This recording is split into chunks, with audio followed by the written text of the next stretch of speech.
Assalamualaikum warahmatullahi wabarakatuh. Bagaimana kabar teman-teman semua? Semoga kita selalu dalam lindungan Allah dan dalam keadaan sehat walafiat. Baik, di sini saya Inta Atsarum dan Mbak Aida Falahah ingin mempresentasikan peran guru di madrasah, yang dimana untuk memenuhi mata kuliah profesi keguruan dan yang diampu oleh Bapak Ma'as Sobirin. Berikut penjelasan materi dari kami.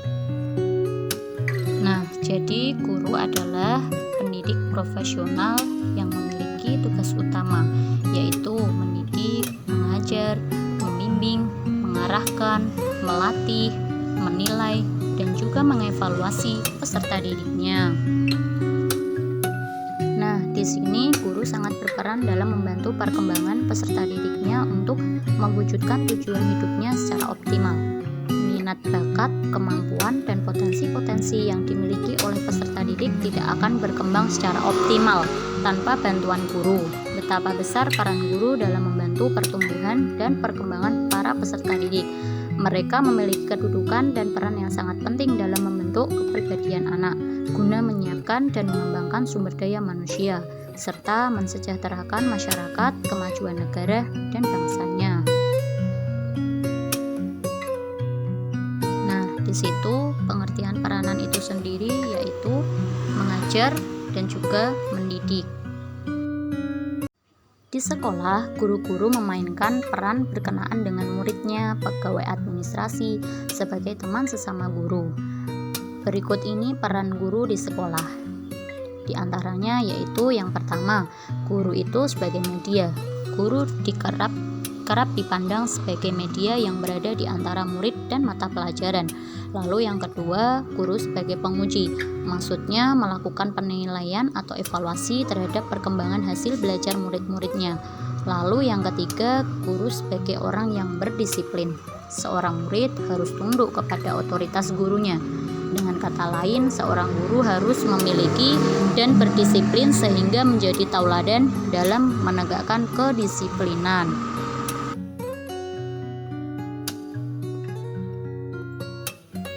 Nah, yang keempat, guru berperan sebagai quantum teacher. Sebagai quantum, seorang guru diharapkan mampu mengubah potensi dalam diri anak didik menjadi cahaya bagi orang lain.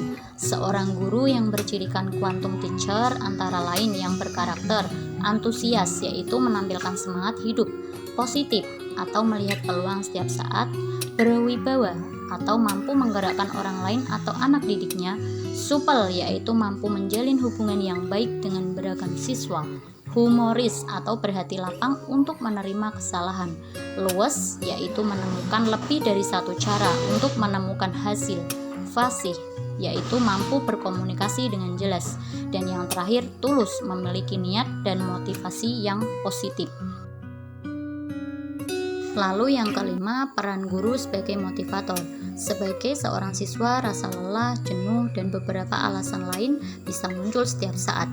Nah, disinilah unsur guru sangat penting dalam memberikan motivasi, mendorong, dan memberikan respon positif guna membangkitkan kembali semangat siswa yang mulai menurun. Nah, guru itu seolah sebagai alat pembangkit motivasi atau motivator bagi peserta didiknya, yaitu yang pertama bersikap terbuka, lalu yang kedua membantu siswa agar mampu memahami dan memanfaatkan potensi yang ada pada dirinya secara optimal, yang terakhir menciptakan hubungan yang serasi dan penuh kegairahan dalam interaksi belajar mengajar di kelasnya. Yang keenam, guru sebagai model dan teladan. Guru merupakan model dan teladan bagi peserta didiknya. Oleh karena itu, pribadi dan apa yang dilakukan guru akan mendapat sorotan peserta didik. Ada beberapa hal yang mendapat perhatian guru dalam perannya sebagai model dan teladan, yaitu penggunaan gaya bahasa guru dalam berbicara, gaya kebiasaan guru bekerja, sikap guru melalui pengalaman dan kesalahan yang dilakukan, pakaian yang menampakkan ekspresi seluruh kepribadian, lalu hubungan kemanusiaan atau dalam hal pergaulan intelektual moral, terutama bagaimana berperilaku, lalu proses berpikir dalam hal menghadapi dan memecahkan masalah, dalam hal pengambilan keputusan, kesehatan atau semangat, sikap tenang, antusias, dan lain sebagainya. Yang ketujuh, guru sebagai pembelajar. Pembelajar atau yang umumnya kita kenal sebagai pengajar, pendidik, atau lebih umum disebut guru merupakan sebutan untuk seseorang yang dewasa secara psikologi, sehingga ia dapat memberikan pengalaman belajar kepada orang lain, khususnya kepada peserta. Peran pembelajar dalam proses belajar mengajar. Peranan dan kompetensi guru dalam proses belajar mengajar meliputi banyak hal, dan yang dianggap paling dominan diklasifikasikan sebagai berikut. Yang pertama, sebagai demonstrator. Pembelajar harus mampu menguasai materi atau bahan pelajaran yang akan diajarkan kepada peserta didik. Yang kedua, sebagai pengelola kelas. Dalam peranannya sebagai pengelola kelas, pembelajar harus mampu mengelola kelas sebagai lingkungan yang kondusif untuk terjadinya kegiatan belajar mengajar.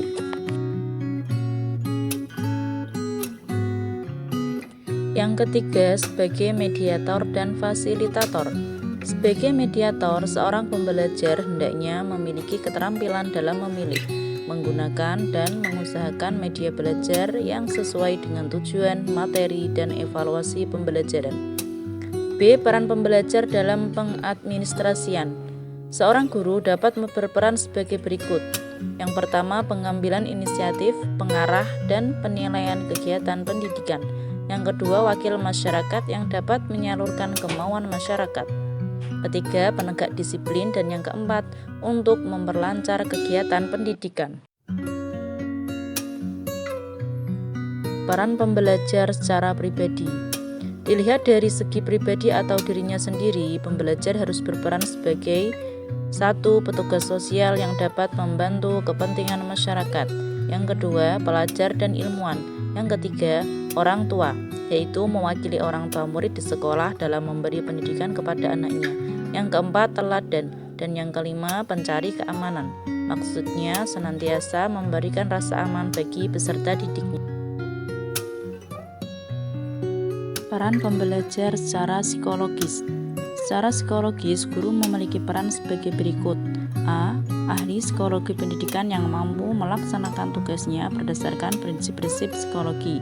Yang kedua, artist in human relation, yaitu orang yang mampu menciptakan hubungan antar manusia dengan tujuan dan teknik tertentu dalam kegiatan pendidikan.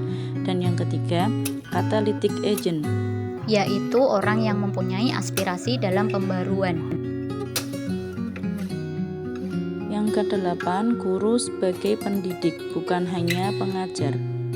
Dulu, guru di sekolah atau madrasah sering dimaknai dengan digugu dan ditiru. Dengan makna seperti itu, seorang guru benar-benar dianggap sebagai seorang yang memiliki karisma, sehingga benar-benar dihormati, dihargai, dan dijunjung tinggi. Di era sekarang muncul istilah baru sebagai sinonim dari kata guru, yaitu pendidik. Dalam hal ini, guru adalah sebagai role model yang mampu menjaga kestabilan emosi, bersikap jujur, dan memiliki tanggung jawab yang besar untuk ikut membangun akhlak yang baik bagi peserta didik. Demikian presentasi dari kami, semoga bermanfaat. Terima kasih. Wassalamualaikum warahmatullahi wabarakatuh.